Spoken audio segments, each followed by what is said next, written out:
In this video, you will learn some date related functions and formulas in Excel. So let's get into the video. In this first example, I would like to just quickly show you how to find the number of days or years between one date and a second date.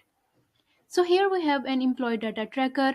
It shows a list of employees and the date that they began as an employee of this company. Let's say the company's 21st anniversary is coming up, and for that anniversary, I would like to know and be able to celebrate how long each employee has been an employee for the company.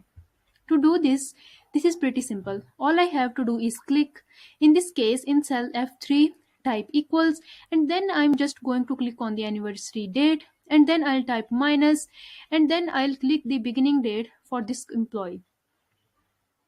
Then I'll just tap enter on the keyboard, and that is the number of days between the beginning date and the end date, or the anniversary that we are going to be celebrating.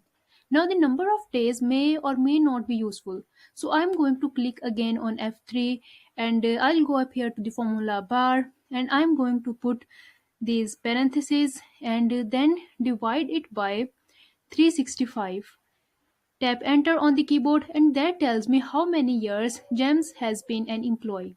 I can just double click on the green square in the lower right corner of the cell, and it will copy that formula down the spreadsheet so that I can quickly know how long each employee has been an employee of the company.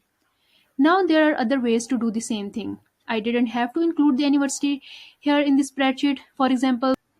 But the key takeaway from this first example should be that you can subtract one date from another date to get the number of days between them, and then just divide by 12, divide it by 365, or whatever you want to do to find out how many years or months or date they have been your employees. Next, let's look at how I could use some date related function to pull out information from this date column here in C.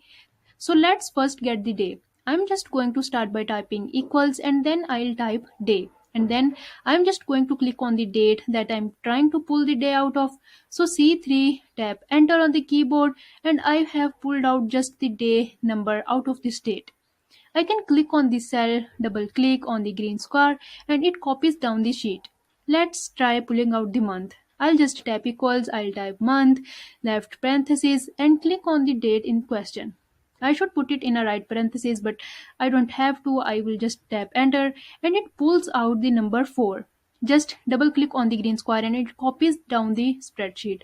Let's try year. I bet you can guess what is this. Equals year, left parenthesis, click on the date, tap enter, and then I click on the cell, double click on the green square, and it's done. Alright, so now what if you don't want to pull out the number of the day of the month or of the year, but rather you want to pull out the text version of the date? Let's try that. Here in I3, I just click and I'll type equals, and then I'll type the word text. Left parenthesis, I'll click the date in question, and then I'll put in a comma and in quotation marks. I am going to put 4 Ds representing day. I need to close the quote, tap enter, and Excel has pulled out the day as Tuesday. Now think about how cool is that. Excel knows that the 2nd April 2019 was a Tuesday, and it was able to extract that data out of this date because I used this formula. I'm going to double click on the green square to copy that information down the page. Let's do the same thing, but this time with month. So I type equals text, left parenthesis, and I'll click on the date in question.